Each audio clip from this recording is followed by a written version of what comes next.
All right, guys, so welcome to another episode of the highly acclaimed Imperfectly Perfect campaign podcast. Now, today I'm always excited about our guest, but this guy was introduced to me again by two amazing friends of mine, Eden and Kim of the highly acclaimed Talk Purpose and Truth podcast. But we got set up on an initial introduction, which normal introductions take about 10 minutes. Ours went on for about 2 hours. This guy, he, first and foremost, Jeff Fasano, he's an author, Reiki master, light ascension therapist, trance channeler, and a well-respected worldwide professional photographer that I initially knew him as. So if you've seen this guy's work, let me tell you a bit of premise. At the age of 40, he found his passion for photography that led him to live a life he had only imagined and became the doorway to his life purpose. He's photographed the likes of Terrence Howard, Tara P. Henson, Kevin Bacon, Quincy Jones, Morgan Freeman. He's shot for some of the most iconic magazines in the world, like Rolling Stones. But what really interests me away from that is what he also does in terms of channeling. So he channels the energy of Archangel Michael and imparts Michael's teachings. His first book, A Journey of the Awakened Heart, is out now, which I will put the links up to at the end of the podcast, guys, so you can go and check it out. It's a series of messages and exercises that lead you to find your passion and purpose and live the life you've always wanted. He's also the co-host of a new show called Real Men, Real Talk. So welcome, Jeff. Hey, Glenn. How are you? How are you? How are you? I'm very good. All the better to see you with. So take us from the beginning, Jeff. I love to hear the story about, obviously you got accolades, you've shot some of the most iconic people. Your name is iconic in itself for the magazines, the work you've done. But tell us behind the scenes, who's Jeff? When you turned 40 years old, you found that passion. Tell me about that story. Well, I'm going to go back a bunch of years before that, because that was probably the most significant point that shifted me into my soul's purpose at that time, and then eventually quit my job at 40. I was dating a woman back in New York City. I was 33 years old, and we were on the subway, the train, going up to my place or her place, I don't remember. And she turned to me and said, "You know, Jeff, you hate your job, you hate your life. The only time you're ever happy is when you're with me and you've got that camera in your hands." And I went, and I heard it, but I didn't really hear it. Yeah. And time goes by. We split up. About 3 months after we split up, I'm on the train going home from the World Trade Center. I worked in the World Trade Center, my corporate job at the time. Sat down on the train, closed my eyes just to put my head back, and I hear her voice as if she was sitting next to me. Wow. And I hear, "Jeff, you hate your job, you hate your life. The only time you're ever happy is when you're with me." And my eyes popped open, and I went, "I think it's time to grow up." So I went home. When I got home, I pulled out a legal pad, and at the top I wrote, what do I want to be when I grow up? And I was 33 years old at the time.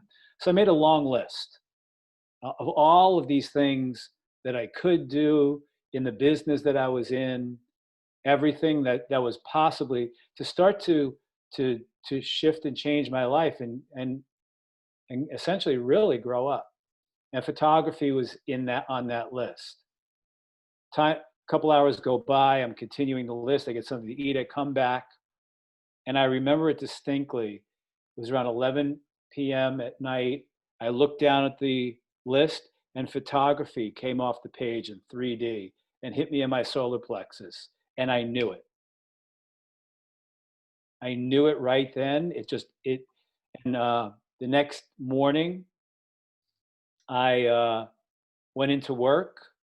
My father calls me, and he goes, "I think you found it." I go, "I found it." And what I did after that was spend every waking minute, hour, day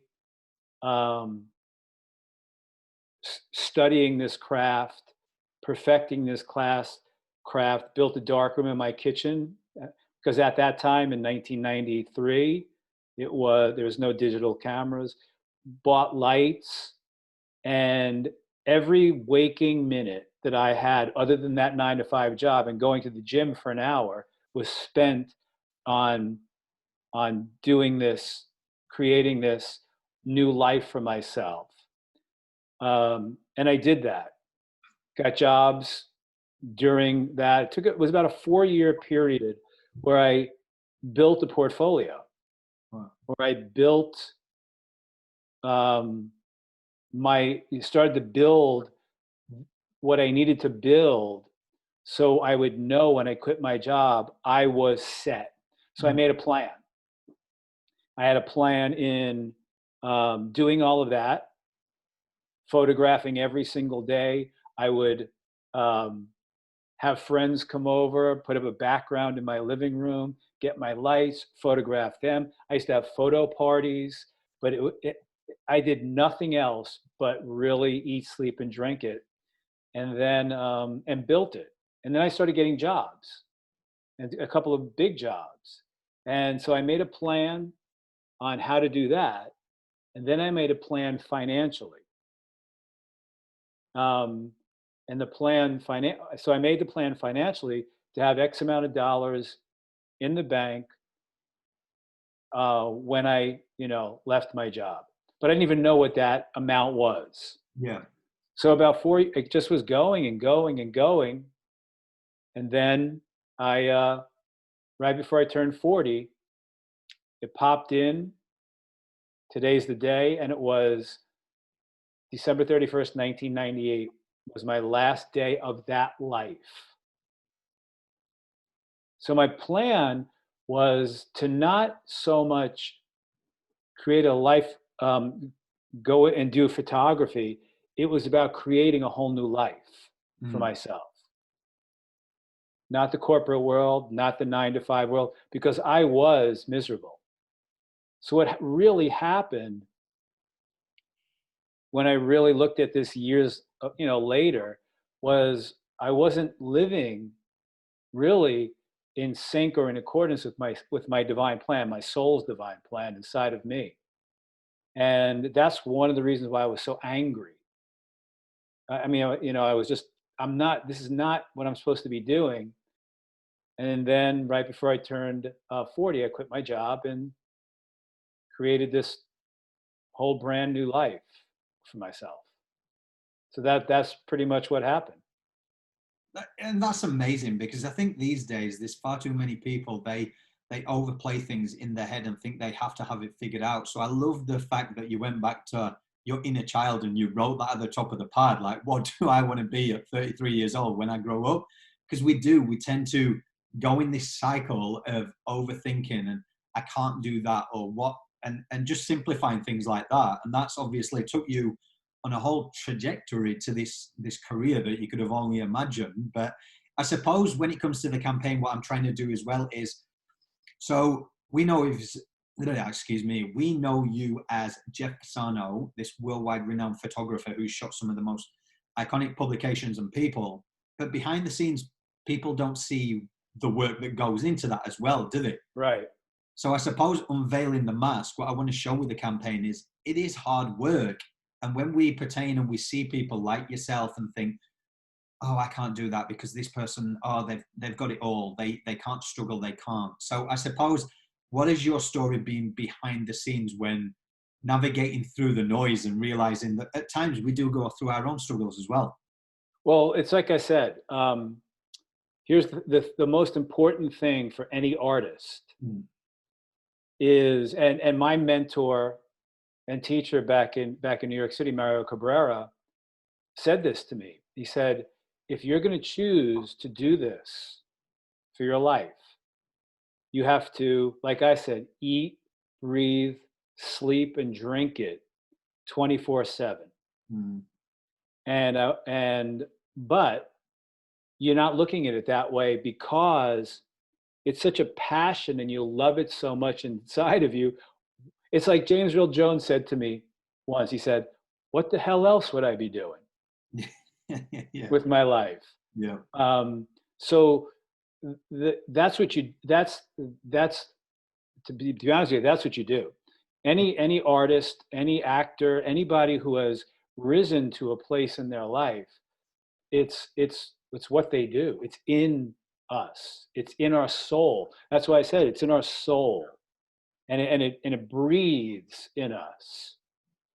So that's what is most important to do. In that time period, there were two like biography specials that I saw on TV. One night I was channel surfing like late at night, and I came across public PBS station. It was an old black and white interview with an audience with Frank Sinatra. Wow. And I don't know who the interviewer was, but he asked him. He said, "So Frank, what's your advice for up and coming singers?" And he said, "Well, when you get up in the morning, you're thinking songs. When you're making your coffee, you're thinking songs. When you're drinking your coffee, you're thinking songs. When you're making your breakfast, you're thinking songs." And the audience started to chuckle. Frank Sinatra was deadpan serious. Yeah. When you're eating your breakfast, you're thinking songs. And then after you finish your breakfast, you're thinking songs and writing songs. And he kept on going on and on and on. But he was dead serious. And that is what any artist, because that's what you're doing it because you want to do it, because it's in your soul. It consumes you, but it's an amazing, amazing thing when you find that passion in you. You found something you love to do. For me, that's what I did. Mario said that's what it's going to take to do it. But if you look at it that way as a job, then it's not going to work. Yeah.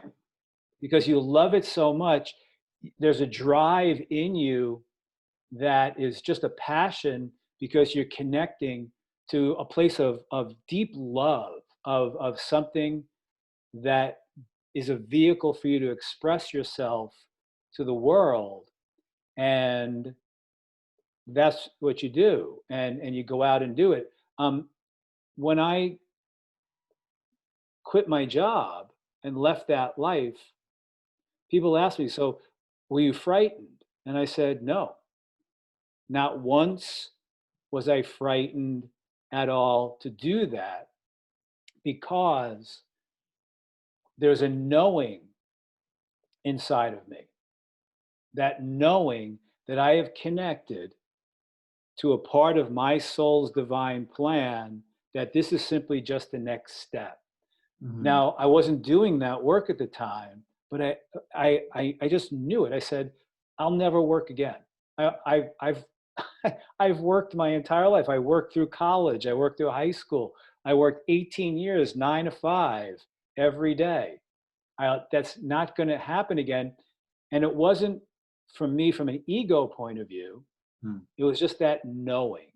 Yeah. That knowing that said that's not going to happen. Now, as you go through it, and any artist can tell you, 9 out of 10 times you're going to be rejected. 9 out of 10 times. And I've got some great stories of how I was rejected. It's pretty funny stuff, but it's a drive, because you only need that one photo shoot. You only need that one gig. Yeah. So you do go through the ups and downs, and artists, we are feeling people, because that's what we do, and we feel it. So I would say most artists are quite sensitive. And so, and we're always questioning ourselves, and we're always reinventing ourselves. We create more challenges to do it. So you have those ups and downs. Underneath it all, yeah, there were times I was like, wow. But even to this day, when I pick up my camera and I'm shooting, no matter what it is, it's as if I'm in a whole different vortex of energy. And then when I put the camera down and we're done, I slip back into this dimension. It's even to this day, and it's been, well, I've been doing it for a long time, but professionally, I've been doing it for a little over 20 years, and I've never lost that. Well, you can tell even as you speak, you light up and your energy just exudes, basically talking about it. So for me, or for anybody that, if they didn't know who you were and you spoke the way that you are speaking now about your passion, it's still very much prevalent. And then you look at obviously all the years that you've done it and you still sound as passionate. And we know that some people along the way with those no's, because everyone's a feeling person, like you say, in the creative industry, can get drained. But what I did pick up on there, what I did like, is the fact that before you actually went into it, and why I drew upon this and it resonated is because I did the same with the campaign. I knew realistically that I also needed to pay bills and everything. So I set myself up where I jumped on construction and I saved and then went into the unknown. But I didn't feel as scared, like you said there. But I also knew, don't just jump into it before, even though with this campaign, I sleep it, I eat it, I breathe it. I'm like, how can I? So I believe that I found my sole purpose to keep driving this. And I'm so passionate. But with you there, when you was just talking about, yeah, before you quit, you did that. Because a lot of people, when you see all this, when marketing's out there going off people's insecurities and I can make you X amount in this amount of time. And it really does play with the subconscious where it's going, oh, well, I didn't make it. So, oh, I'm not meant to make it. So I'll just stop. And I suppose it can go into each industry, whatever. But yeah, that just resonated with me when you said that. It's just, you know, there's a realistic side where before you just jump into it, don't think it's going to be a quick thing. You work at it and you have that drive and passion. But Definitely. Well, you know, Glenn, that wasn't me. When after that, the morning after I found it, yeah, and I went into my job, I wanted to walk in and quit my job. okay, Right then and there. And my father said, "You're not ready to quit your job." right, And I got a little angry. And he goes, "You're not ready to quit your job. You will know when you quit your job. There won't be a lot of fanfare or drama surrounding it. Right now, you're excited, but you're not ready." And he was so on the money because I didn't have anything to go out in the world with. I didn't yeah, have a portfolio. yeah, I didn't have anything to go out. I didn't have lights. I didn't have anything. Like I would have been just like, so it's like walking to the deep end and wanting to jump off right away. So I settled down a little bit and he said to me, "What do you need?" And I said, "I need lights." And he goes, "Okay, I'll help you with that." And then I got the lights, which I still use to this day. wow, Um, and then he said, then after a while, he goes, "Okay, what else do you need?" And I said, "I want to build a dark room," which is not an expensive thing to do. yeah, So the enlarger is, and he goes, "Okay, I'll help you do that." Because he knew I found our relationship, our soul connection. He knew I found it. He knew I found the what I wanted to do. So I did that, and then I just made a plan. And the plan was because that the woman that I was dating said, "Make a plan." mm, So I made a plan. And the plan was what I just was told you. But I had to in my mind, in my heart, I needed to be ready yeah, to go out into the world when that moment came to quit that job or end that part of my soul's divine plan. And it happened exactly the way my father said. I was out at lunchtime because I used to bring my camera to work every day and photograph um, at lunchtime every day. wow. So Yeah. I'm intrigued to say that when you said that your dad told you that you weren't ready, and for me to know what else you do, like I said, that you channel and you talk to Archangel Michael. Was there something in your dad that was spiritual as well? Because he found his soul, or where did you get that from? If we move into, Well, put it this way. When I walked into work the next morning after that making that list, Hmm. I sat down at my desk, had my coffee, and my phone rang.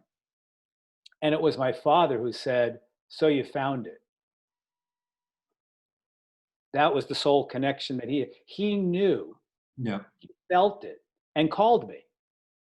Wow. Love it. Right. And I was like, yeah. And it was not how did you know? It's like, yeah, that we had that connection. So um it I wasn't studying that or working with any of that at 33 years old, but so that's what I had to do and I didn't know how long it was going to take me until that moment hit that my father said, "You will know." And that did happen in October of 1998. So what I did is I walked in, typed out a resignation letter, and my boss says, "I was waiting for this today." But I said, "I'm not leaving until the end of the year."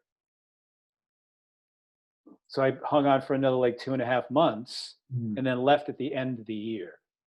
Wow. And then, but I had a portfolio in the middle of all of that. It's wonderful when I look back to see how when you find it, you connect with your soul and find it, and it appears how easily doors open. Mm. And when I look back, even when I was working, I started to get gigs. I started to get photo gigs with the New York Observer in New York City. Um, a coworker at the time said to me, "What do you want to do with this photography?" I said, "I want to photograph music. I love music." He says, "My friend is a VP at RCA Records." I said, "Could I get my book up there?" We went up, met her. She was the VP of classical music. Went in, dropped my portfolio off, met her, hung out. 2 weeks later, I got a call to shoot James Galway, flautist, classical flautist in Chicago. Wow. And this was like Mm. 97-ish, 98-ish. And I was still, so I took 5 days vacation, went to Chicago, did a whole photo shoot with James Galway. So Amazing. the door, as you make the decision, the doors were opening as I was even still working. So I suppose I would ask you, just on the other end of the spectrum, like towards the campaign and towards well-being, mental health, for anybody who comes across the campaign, listening to everybody's story and seemingly listening, you found your soul purpose. If there's somebody out there, because you channel and you're very spiritual as well, but if there's somebody out there listening and sitting thinking, well, that's okay for Jeff, he's found his purpose. How do I know when mine's coming? What kind of, not advice, because we're not experts or anything, but in terms of your own personal feelings with that, you just know when it comes, or? Two questions to ask. What brings you the greatest amount of joy in life? Hmm. Not what you do, Yeah. but what brings you the greatest amount of joy? For me, other than picking up my camera and doing that, is music. I love music. I mean, I love sports. I'm an ex-athlete, but music, I love music. I love artists, but I love music. This is how it started. I love music. That's why when my friend at work said, "What do you want to do with this photography?" I said, "I want to shoot music because I love music." Yeah. So what you could do is you can go in and go, "What brings me the greatest amount of joy?" And then find, if when that comes, and then what do I do? What are my talents, gifts, and abilities that when I do them brings me the greatest amount of joy? Hmm. And can I combine both? Which is what I did. Is I love picking up my camera, taking pictures. I love music. Now Yeah. it's gone on, and other doors opened with that. But that's an exercise that you can do, because what I was going to say is that picking up my camera to this day is so much fun. Hmm. It's not work. It's fun. It's just fun. And So it's about what raises your resonance and vibration in life. What raises your resonance and vibration? What brings you joy? What are your talents, gifts, and abilities that bring, and when you do them, bring you greatest amount of joy? The thing about it is, there might be people out there who don't even know what their talents, gifts, and abilities are and haven't explored it. I mean, I can go all the way back and tell you how I got back into photography. Um, and somebody who rekindled that in me. But that's an exercise that you could do because it's all about joy. It's all about raising your resonance and vibration, and explore that. So those are two questions. Those are big questions.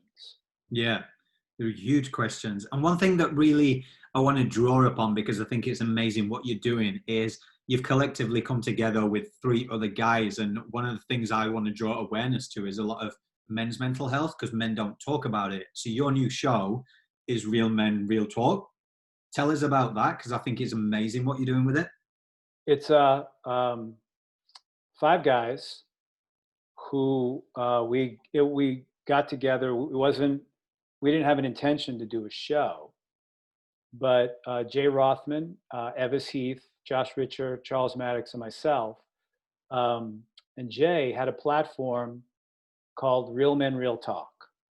His dream was because you ask everybody on that show, we're guys, and it took something for us to realize that we had to go within.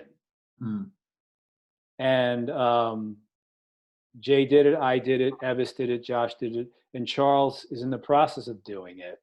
But we've decided to do that. And like you said, there aren't many men out there who want to take the time to go within and really connect with themselves, because it's going to bring up a lot of stuff and a lot of feelings, and you're going to have to start feeling, and you're going to have to start purging, and you're going to have to start doing that. Yeah. And a lot of guys don't want to do it.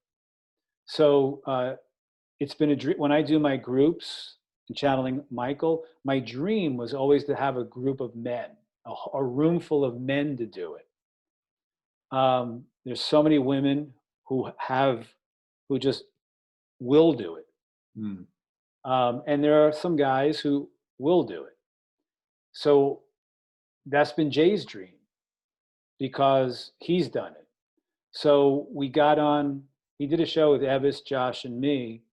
And after that show, was Jay's show, I felt something. I said, I think we have something here, guys, that's pretty original because of our paths and what we're doing. Yeah. And 2 weeks later, we did another show, added Charles, and the synergy and everything. And at the end of the show, Charles says, I think we have something unique here. 5 guys really opening up and being transparent and vulnerable and sharing ourselves with people, and to show other men that this is something that you can do too.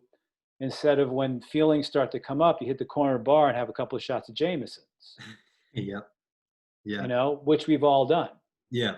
So there's another way to do it. And that's what we want to bring to the world, and show men that, you know what, this is cool. It is. And I've watched a couple of the episodes. So you stream it through Facebook Live. Where else can people find it? At Facebook Live, YouTube, and on our website, realmenrealtalklive.com. Cool. Well, I will put all the links up to those as well, guys. But yeah, I've got one quick more question for you. But in terms of, because I think it's so fascinating, and I love what you're about and what you do in terms of getting men together and wanting that. But you touched upon it there with channeling Archangel Michael, and that's something that's very deep for you and passionate. And I've experienced it coming to one of your sessions. And yeah, there was a few women there, and there was myself as a guy. And for as a guy to experience it, it was actually very profound and eye-opening. It was amazing. Are you getting more response from males being open to it and coming forward? And what has the response been when they've actually done a session with you? Because like I reached out to you afterwards and was like, wow, that was incredible. So how's that been? There's a few guys, but it's still mainly women. We'll change that. We'll change that. We will Yeah, I bring mean and we'll get more guys there. it's still mainly women. My group on my last group, you were there, but I think you and I were the only men. Hmm. And I do small groups, as you know. I mean, Michael, when I channel Michael, he takes his time with people, and it's all about the personal process. Yeah. So it's all about going within and looking at yourself.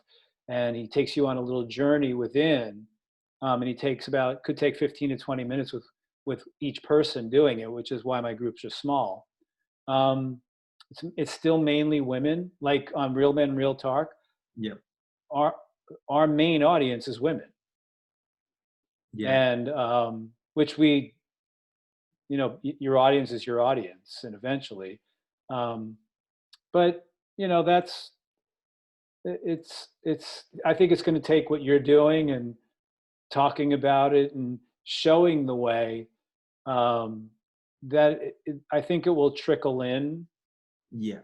I think what it is, Glenn, is that the women will bring the guys in.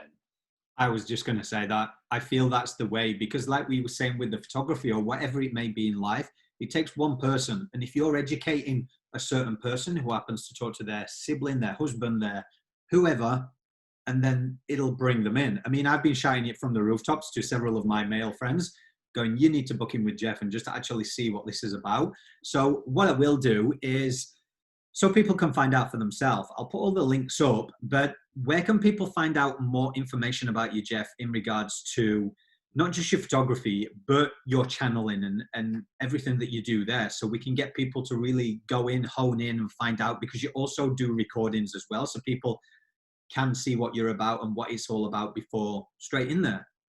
Cool. So if to know all about my spiritual world and what I do in channeling Michael, it's journeyoftheawakenedheart.net. That's the name of my book. My book is called Journey of the Awakened Heart.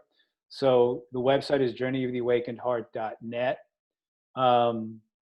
Everything is on there. My book's on there. I'm also giving away right now a ebook that I channeled called The Path of the Peaceful Warrior, it's geared towards men. That I finally I realized that when I reread it again, because it's a small, about 40 pages or so of little parables that take you on a journey. That's up there. It's up there, free download. I have a podcast called Journey of the Awakened Heart. I have a YouTube channel that's Jeff Fasano, but it's all audio videos of channelings of Michael. There's also videos on my website. There's audios on my website. I have a newsletter, so go to my website, sign up for the newsletter. Each week I put out a message from Michael and everything that's going on with that. I do a monthly message from Michael about what is transpiring, or an outlook for each month. And you can get that as well. So it's all up there. My podcast is on Spotify, Apple Podcasts, all the major podcast outlets. And basically what that is simply a 10 to 15-minute message from Michael about something. So you could pop it in 10 to 15 minutes, listen to it. You can play it back and play it back. And yeah, you can just go to my website. Everything that you want. If you want to sign up for my next group is October 14th. So we'll be doing that, and that's up on the site already. And yeah, come and join us. I do one-on-one sessions as well. That's up there as well. And just to let the folks know is that I'm a trance channel, so I completely leave my body. The energy of Archangel Michael comes through, and you can literally have a conversation with Michael, asking him questions, and you get a response, and he takes you on this little inner journey in my groups. In a one-on-one session, you get an hour, and it's like having a conversation, with a fifth dimensional energy that comes through me. It is absolutely amazing. And like, guys, for anyone listening out there, it's something that I was very open to. And I went along the other day and it blew my mind. Just to watch Jeff be present 1 minute and then be taken over by something else, and then just having this conversation, and things came out that Jeff wouldn't not have even known. And yeah, it was very, very fascinating. So I'll get all the links to all the bookings for that, guys. So when that comes out in October, then I'll blast it. I know there's a couple of guys that I've been speaking to who are so interested. But I just want to say, Jeff, everything that you are doing, everything that you're about, I think is absolutely incredible. You're a huge advocate to getting people on the right path. And the thing that you're doing, I'm excited about with the Real Men, Real Talk, just to get more men talking in this world, because I think if we can take all this bravado away from us and we actually start feeling the feelings and show vulnerability, we'll all lead a better life. And hopefully stop people taking their lives because they're not talking about their feelings. So I just want to say, on behalf of myself and the campaign, thank you for everything you do. Great, man. I mean, if guys could just let go, and it isn't about the bravado, because believe me, guys might think, oh, I'm going to go within. If I have my feelings, if I cry, if I feel all of this stuff, somewhere along the way, they were told they were weak. Mm. The weakest thing you could do is go to the bar and pop in some Jamesons. Yeah. That's the weakest thing you can do. My mentor, teacher, healer in New York City, Robert Baker, would say, one of the most courageous things that you can do in your life is to go within. But it's not for the faint of heart. Because what you're going to discover is a lot of your wounding and a lot of stuff that you'll eventually move through. But it's the bravest thing that you could ever do in your life. The bravest thing you could ever do in your life is start to go within and find the depth of who you truly are, which is so powerful and so great and so strong that you will amaze yourself. But for guys, it's about cutting through that layer of conditioning of maybe dad and wherever that came from, that where you've labeled feeling weak, and it isn't. Because guys, if you do have a lot of stuff, and we all have a lot of stuff going on, if you're having that stuff, it's not about repressing it, suppressing it, or running away from it. It's about dealing with it. But knowing that if you deal with it, on the other side of it, you're going to be the strongest, most powerful person going through that, because then you'll be in charge of your life. There's nothing outside of you that will really affect you, because you'll be so strong and powerful, standing in a core of who you truly are, and you'll know it. And you won't need anything external to put the Band-Aid on things, because that's all a shot of Jameson is going to do. You'll avoid all of your feelings. Yeah. And there are guys like Glenn and me, Jay, Josh, Evis, who do this work, but we've done the work and continue to do the work. It's a never-ending thing, because there's layers and layers and layers that come off. Watch Real Men, Real Talk. I'm not being gratuitous here. Watch us in the show. Yeah. Because we've had breakdowns in the show. We've had breakthroughs in the show. Me, Josh, Evis, Jay, Charles, we've had breakthroughs in our lives on that show. So it's really about coming to the place of really being in the depth of your heart who you truly are, and opening up. Like I said, the most courageous and bravest thing that you can do is to go within. And on the other side of that is a powerfulness that you've probably never felt in your life and won't feel until you take that plunge within with a lot of guidance. It is. I couldn't agree with you more. Every day I'm working on myself and people that have obviously come into my life, including yourself and everybody else, and learning from you guys, and it just opens your eyes and your path. But as I say, I just think everybody, you need to go and check out, whether it be Jeff's website on his channeling, if that helps you, or whether it be go to the Real Men Real Talk, just to sit there and just observe and listen to other guys chat and know that it's okay. But as I say, I'll put all the links up, guys. I do want to thank Jeff for taking the time to come on here. And if you want to listen to this episode or any of our latest episodes, guys, just simply find us on iHeartRadio or Spotify, subscribe, like the page, and let us know what you think. If you got help, if it made a difference to you, because that's what we're here for, guys. Have those hard conversations and bring and change the narrative around mental health. But until next time, stay safe, stay happy, guys, and keep working on yourself.